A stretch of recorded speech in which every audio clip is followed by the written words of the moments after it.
नमस्कार बच्चों, स्वागत है आप सभी का आपके अपने ही चैनल पर। उम्मीद करते हैं आप सभी लोग बढ़िया होंगे और लगातार चैनल से बहुत कुछ चीज़ें सीख रहे होंगे। हमारा लगातार प्रयास जारी है कि आपके रास्ते की जितनी भी रुकावट है उसे दूर किया जाए और आपको मंजिल तक पहुंचाया जाए। एसएससी 2024 CHSL का एग्ज़ाम अभी सबसे लेटेस्ट हुआ है और मैंने ये देखा कि उसके अंदर एडवांस मैथ का एक अलग ही रूप आया है। यानी एडवांस मैथ एकदम अचानक से सरप्राइजिंगली अच्छा आने लगा, ठीक है। और उसी के अंदर ही कोऑर्डिनेट ज्योमेट्री की अगर बात करें तो उसका कमबैक हुआ है ना। यानी काफ़ी टाइम से कोऑर्डिनेट ज्योमेट्री पे अगर आप देखो तो कोई सवाल ववाल आ नहीं रहे थे, उसे ऐसे ही छोड़ा हुआ था। अब अचानक से CHSL 2024 में काफ़ी सारे सवाल आए और सवाल कहाँ कहाँ तक पहुँच गए ये आप सोच भी नहीं सकते कि सर्कल पे भी कोऑर्डिनेट ज्योमेट्री, स्फेयर, सर्कल तो छोड़िए स्फेयर तक पूछ लिया गया, ठीक है।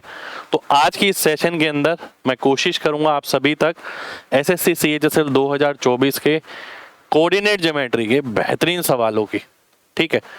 मेरे ख्याल से 13-14 सवाल हैं जो हम आज की क्लास में कवर करेंगे। पर आने वाले एसएससी के एग्ज़ाम में, चाहे आप CGL का करें, MTS का करें, CPU का करें, किसी भी एग्ज़ाम की बात करें, तो यही पैटर्न लगातार रिपीट होता हुआ आपको नजर आएगा। तो आइए देख लेते हैं आज की क्लास, ठीक है, सीखते हैं कुछ। पहला क्वेश्चन है हमारे सामने, ये एक समीकरण है P की x + y = 5, Q है x - y = 3। The coordinates of the point common to both the lines, ठीक है। ध्यान से देखना, एक लाइन ये है P, ठीक है, ध्यान से देखना, ये P लाइन है, ठीक है। एक लाइन है Q, इसकी इक्वेशन है x + y = 3, 5। एक लाइन है Q, इसकी इक्वेशन है x - y = 3। हमें उस पॉइंट के कोऑर्डिनेट बताने जो इन दोनों का कॉमन है, यानी ये कहीं ना कहीं कट रहे होंगे, इस पॉइंट के निर्देशांक हमें बताने हैं, ठीक है। ये जो पॉइंट मुझे नजर आ रहा है C ले लेता हूं मैं, इसके कोऑर्डिनेट बताने हैं मेरे को, ठीक है। बेसिकली इंटरसेक्टिंग पॉइंट है जहां लाइनें काटती हैं, आपको x और y कोऑर्डिनेट बताने हैं, 2 इक्वेशन 2 वेरिएबल को सॉल्व करना है। परंतु हम इसके अंदर ये देखेंगे, अगर हम चीज़ों को समझ पा रहे हैं तो हम ये देखेंगे जो C पॉइंट है वो इसकी इक्वेशन को भी सेटिस्फाई करेगा, इसकी इक्वेशन को भी सेटिस्फाई करेगा। तो हम यहाँ लिखेंगे नहीं, हम ऑप्शन उठाएंगे और वेरीफाई करने की कोशिश करेंगे। हम देखते हैं कि ये जो x और y है इसे भी सेटिस्फाई करना चाहिए, इसे भी सेटिस्फाई करना चाहिए। तो हम देख लेते हैं जोड़ के 5 कहाँ पर आ रहा है, जोड़ के 5 आ रहा है इन तीनों ऑप्शन में। हम देख लेते हैं घटा के 3 कहां पर आ रहा है, घटा के -1 आ रहा है, घटा के -3 आ रहा है। C ऑप्शन हमारा आंसर हो जाएगा। और इसके लिए आपको ये लाइन वाइन बनाने की जरूरत नहीं है, आप सीधा भी समझ सकते हैं कि भैया x और y की वैल्यू निकालनी है तो वो इसे सेटिस्फाई करेंगी, ठीक है। आगे बढ़ते हैं।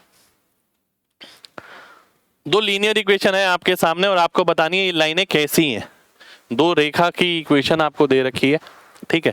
2 रेखा अगर है आपके पास, ठीक है, तो संभावना क्या क्या होती है कि भैया ये लाइन एक दूसरे पे भी हो सकती है, पैरेलल भी हो सकती है और कटती हुई भी हो सकती है, ठीक है।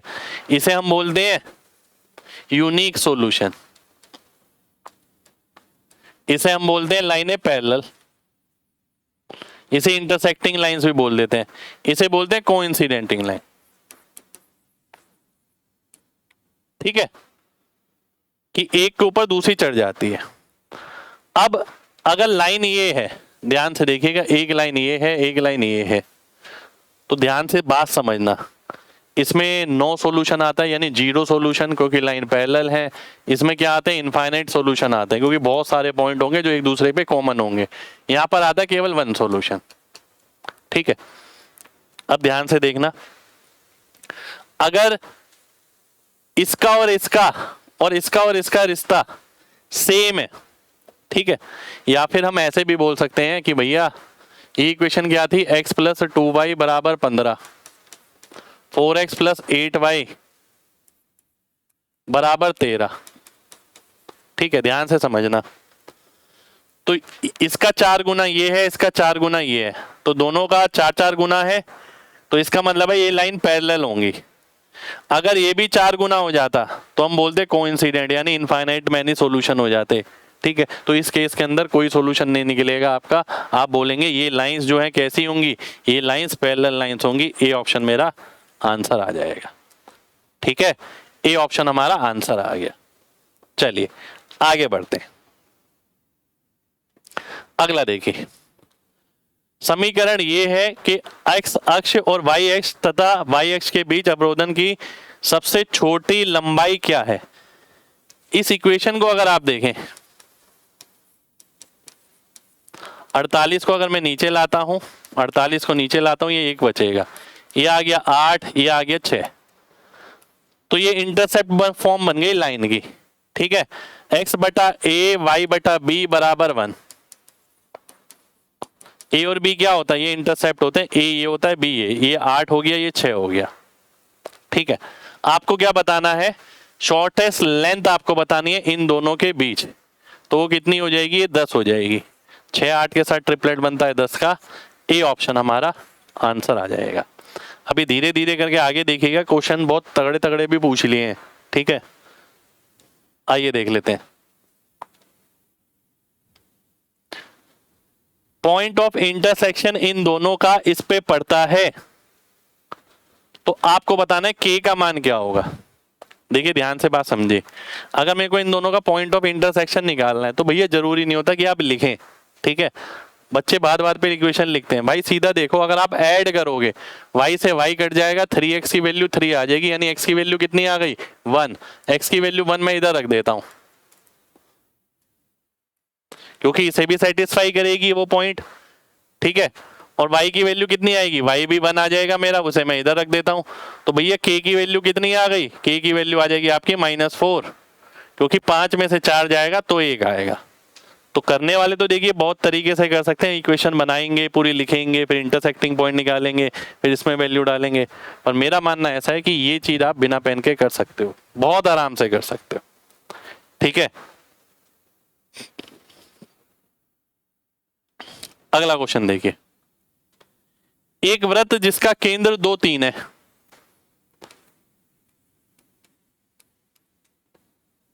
एक रेखा को स्पर्श करता है जिसकी इक्वेशन है 4x + 3y - 7 बराबर 0। तो आपको रेडियस बताना है। ठीक है, तो इसका डायरेक्ट फॉर्मूला हमारे पास होता है, डिस्टेंस निकालना है किसी बिंदु का किसी लाइन से। ठीक है, तो हम क्या करते हैं, मोड लेते हैं 4 गुणा x यानी x की वैल्यू प्लस 3 गुणा y यानी y की वैल्यू -7 बटा √ऑफ x वाले कोफिशिएंट का स्क्वायर प्लस y वाले कोफिशिएंट का स्क्वायर। ठीक है, ये है distance of a point from a line. ठीक है, किसी बिंदु से लाइन के बीच अगर आपको दूरी निकालनी है तो कितना आ गया, 8 और 9 17, 17 में से 7 गया 10, नीचे आ गया 5 यानी 2। तो 2 हमारा आंसर हो जाएगा, सी ऑप्शन आंसर हो जाएगा। ठीक है, तो सर्कल पे ये सवाल था। ठीक है, सर्कल पे एक क्वेश्चन पूछा ये, एक क्वेश्चन आपका स्फेयर पे भी पूछा गया। चलिए स्फेयर वाला भी यहीं करा देता हूं। ये रहा भाई साहब, सोचिए आपने, स्फेयर ने सोचा नहीं होगा कि स्फेयर पे क्वेश्चन मिल जाएगा। स्फेयर की देखिए, जैसे सर्कल की इक्वेशन होती है x - h का whole square plus y - k का होल स्क्वायर बराबर r²। इस तरीके से स्फेयर की भी हो जाती है। ठीक है, x - h का whole square plus y - k का whole square plus z - l का होल स्क्वायर बराबर r²। ठीक है, ये आ जाएगा। तो आइए देख लेते हैं, यानी यहाँ क्या बनेगा, x - -1 यानी x + 1 का होल स्क्वायर बनेगा प्लस y - 2 का होल स्क्वायर बनेगा प्लस z - l का मतलब है +3, माइनस +3 हो जाएगा, इसका स्क्वायर बनेगा बराबर 3 का स्क्वायर आ जाएगा। ठीक है, तो आइए देख लेते हैं। अब देखिए मैं इसे पूरा तो सॉल्व नहीं करने वाला, मैं 20 से ही आंसर मार्क लगाने वाला हूँ। देखिए कैसे, देखिए x² y² z² तो सभी के अंदर है, वो तो मेरे को सॉल्व भी करने की जरूरत नहीं है। 2ab वाली टर्म देखते हैं, यहाँ कितनी आएगी, 6z आएगी, प्लस का 6z है, नहीं है, प्लस का 6z है, नहीं है, यहाँ पर है, नहीं है, यहाँ पर है। तो सी ऑप्शन आंसर आ जाएगा। अगर किसी और ऑप्शन में मिलता तो मैं देखता 2 दूनी 4 -4y आएगा, तो मैं -4y वाला आंसर मार्क कर देता। फिर किसी और में मिलता तो मैं ये देखता कि भैया 2x वाला आएगा, 2x वाला मैं मार्क कर देता। ठीक है, तो पूरा मैंने सॉल्व नहीं किया, 20 से ही मैंने आंसर मार्क किया है। आपको भी 20 से ही करना, ये नहीं है इसके आगे आप पूरा सॉल्व कर रहे हैं। ठीक है, और सिंपल सी बात देखिए ना, आगे की चीज सेम है, नंबर वाली चीज सेम है, तो भैया आगे वाली चीज और नंबर वाली चीज देखनी ही क्यों है, 2ab वाली चीज देखिए ना, सीधा आंसर मिलेगा।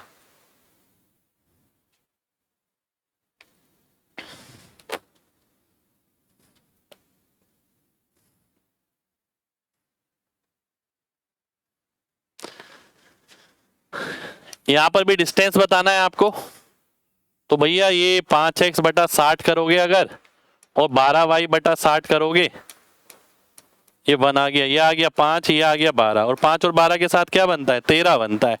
तो भैया ये 12 5 के साथ 13 बन जाएगा, 13 वाला आंसर हो जाएगा। ये तो मुश्किल नहीं था, पर देखिए अब कई बच्चे ऐसे हैं कि कोऑर्डिनेट ज्योमेट्री को लेकर ही नहीं चलते हैं, तो मेरा मानना है वो लेके चलना जरूरी है, उसके बिना काम चलने वाला नहीं है। अगला देखिए, एरिया पे सवाल है भाई साहब। ये 2 लाइन दे रखी है, ये जो एरिया बनाएंगी वो एरिया आपको बताना है, ध्यान से देखना। सबसे पहले तो मैं इनका इंटरसेक्टिंग पॉइंट निकालता हूं, ये कहीं ना कहीं तो कटेंगी, और इंटरसेक्टिंग पॉइंट के लिए मैं सॉल्व नहीं करूंगा, मैं सीधा देखता हूं। अगर मैं ऐड करता हूं तो 4x की वैल्यू 4 आ जाएगी, x की वैल्यू 1 आ जाएगी। ठीक है, x की वैल्यू कितनी आ गई, 1 आ गई, तो y की वैल्यू कितनी आ गई, 4 आ गई। तो 1 और 4 पे कहीं ए पर किसी पॉइंट पे ये कटने वाले हैं, 2 लाइनें। ठीक है, अब पहली लाइन की बात करी जाए तो y को 0 रखोगे x 3, यानी 3 0 से, और x को 0 रखोगे y 6, यानी 0 6 से। तो ये लाइन यहां से यूं जा रही होगी। ठीक है, अब दूसरी लाइन की बात करें, y को 0 करेंगे तो x -1। अब ध्यान से देखिएगा, y को 0 करा तो मैंने x -1, और मुझे पता है इस पॉइंट से तो होके गुजरेगी गुजरेगी, ये काटेगी इसे। ठीक है, तो मेरे को ये बीच वाला एरिया निकालना है। कौन से वाला, एक सेकेंड रुकिए, ये वाला, ये एरिया निकालना है मेरे को, ध्यान से देखना। ठीक है, तो एरिया क्या होता है, हाफ इंटू बेस, क्योंकि ट्राइंगल है, बेस कितना हो गया 3 और 1 4 यूनिट, इंटू हाइट। हाइट क्या होती है, जो y कोऑर्डिनेट होता है, जो कि 4 है। तो आंसर आ जाएगा मेरा कितना, 8 मेरा आंसर हो जाएगा, बी ऑप्शन हमारा आंसर आ जाएगा। ठीक है, तो ये सवाल आया किस पे, एरिया पे सवाल आया।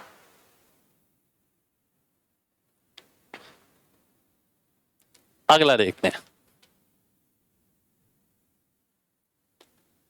इनफाइनाइट मैनी सॉल्यूशन होंगे, आपको बतानी है k की ऐसी वैल्यू क्या होगी। ठीक है, ध्यान से देखिए, देखो मैं ना एक चीज जानता हूं, मैं ये तो जानता ही हूं कि a1 बटा a2 बराबर b1 बटा b2 होगा, बराबर c1 बटा c2 होगा, पर मैं इसके अलावा ना ये भी जानता हूं इन दोनों को गुणा करने पे इन दोनों को गुणा करना पड़ेगा। तो मैं ना इस पे लिखता नहीं हूं, मैं सीधा देखूंगा k² बराबर है किसके, 36 के, k की वैल्यू कितनी आ गई, 6 आ गई, आंसर आ गया। तो मैंने पूरा नहीं लिखा इसे a1 बटा a2 b1 बटा b2 c1 बटा c2। भाई ये हमें पता है कि a1 का जो रेशो है b1 के रेशो के बराबर है। ठीक है, तो a इंटू बी जो है, यहां से मैं ये करता हूं क्रॉस, तो बराबर होगा। ठीक है, तो k² की वैल्यू 36 आ गई, k की वैल्यू 6 आ जाएगी। अगला देखिए, परपेंडिकुलर लेंथ बतानी है इस लाइन की ओरिजिन से। तो भैया पहले तो अगर आप 48 से भाग करोगे, इंटरसेप्ट फॉर्म बन जाएगी, 48 नीचे लाऊंगा, तो पहले भी बहुत सारे क्वेश्चन देखे, 8 और 6। इसका मतलब क्या हो गया कि भैया ये जो लेंथ है ये 8 हो गई, ये 6 हो गई, तो ये आ जाएगी 10। अभी तक तो ये पूछा था कि ये 10 आ जाएगी, पर यहां पर क्या पूछा है, यहां पर पूछा है इसका परपेंडिकुलर डिस्टेंस ओरिजिन से। तो देखिए मैं आपको लगातार याद कराता हूं कि भैया 3 4 5 वाला अगर ट्रिपलेट है ना, तो ये परपेंडिकुलर कितना होता है 2.4, और ये माध्यिका कितनी होती है 2.5। तो जो भी रिलेशन मिले, यहाँ पर दुगने का रिलेशन दिख रहा है, तो 2.4 का दुगना 4.8 हो जाएगा, ऐसा नहीं है कि आप निकाल नहीं सकते, आप निकाल भी सकते हैं 6 गुणा 8 बटा 10 करके। पर देखो 6 8 10 है तो हमें तो सीधे याद पड़ा है कि 2.4 होता है 3 4 5 के साथ, इसका डबल कर देंगे और 3 गुना वाला होगा तो 3 गुना कर देंगे, 4 वाला होगा तो 4 गुना कर देंगे। तो एक बार ये याद किया हुआ है, बहुत जगह काम आता है।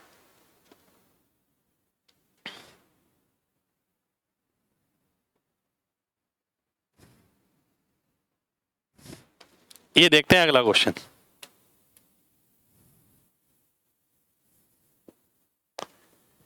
इन दोनों का जो इंटरसेक्टिंग पॉइंट है वो पी क्यू है, आपको 3p प्लस क्यू बताना है। ठीक है, ध्यान से देखिएगा, बहुत ध्यान से। अगर मैं इसे 2 से गुणा करूं और ऐड कर दूं, ये मैंने दिमाग में किया, मैंने लिखा नहीं है। ठीक है, लिखूंगा मैं सीधा वैल्यू। अगर मैं 2 से गुणा करता हूं और ऐड कर देता हूं तो देखिए क्या होगा, 2q कट जाएगा, ये -4 और ये 3 -4 यानी -1। तो माइनस पी की वैल्यू आएगी कितनी, माइनस पी की वैल्यू आएगी आपकी 10, माइनस पी प्लस 10 0, पी की वैल्यू 10 आ गई। ठीक है, पी की वैल्यू अगर 10 आ गई, मैं यहां देखता हूं तो ये आ गया -20 -33। ठीक है, और क्यू की वैल्यू कितनी आ गई, 33 आ गई। अरे ये क्या हो गया भाई, कुछ गड़बड़ हुई है। अगर मैं 2 से गुणा करता हूं 2q हो गया, ऐड करेंगे तो प्लस 10 आएगा। अच्छा -10 हो जाएगा ना, नहीं माइनस पी की वैल्यू तो 10 ही आ रही है, 20।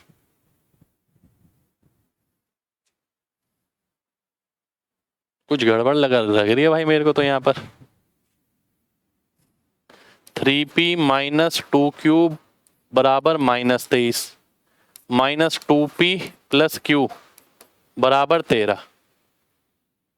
अच्छा 2 से इसे भी तो गुणा नहीं किया मैंने, 1 सेकंड हो जाइए भाई, मैं वापस उधर ही जाता हूं। ये गड़बड़ कर दी ना, ध्यान से देखिएगा। ठीक है, 2 से गुणा किया, ये तो कट गया, तो ये आ गया -p, ये कितना आ गया -26 प्लस 23 -3, यानी p की वैल्यू -3 आ गई। ठीक है, p की वैल्यू मेरी -3 आ गई। अब p की -3 इधर पुट करता हूं, 6 आ गया, 13 में से 6 गया -7, q की वैल्यू 7 आ गई। तो 3p प्लस q, तो -2 मेरा आंसर हो जाएगा। ठीक है, सी ऑप्शन आंसर आ जाएगा। वो 2 से मैंने यहां गुणा करना भूल गया था, इसलिए आंसर गलत आ रहा था। अगला देखिए,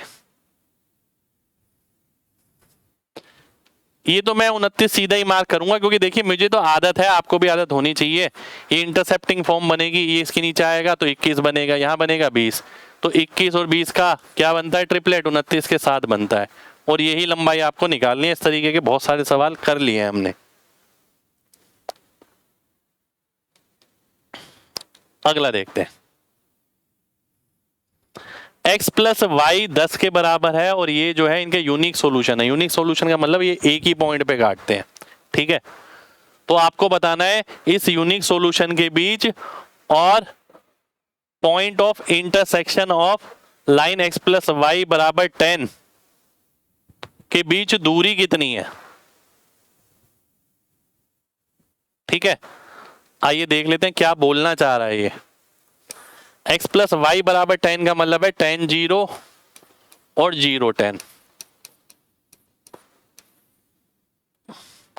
ये लाइन, ठीक है, x प्लस वाई बराबर 10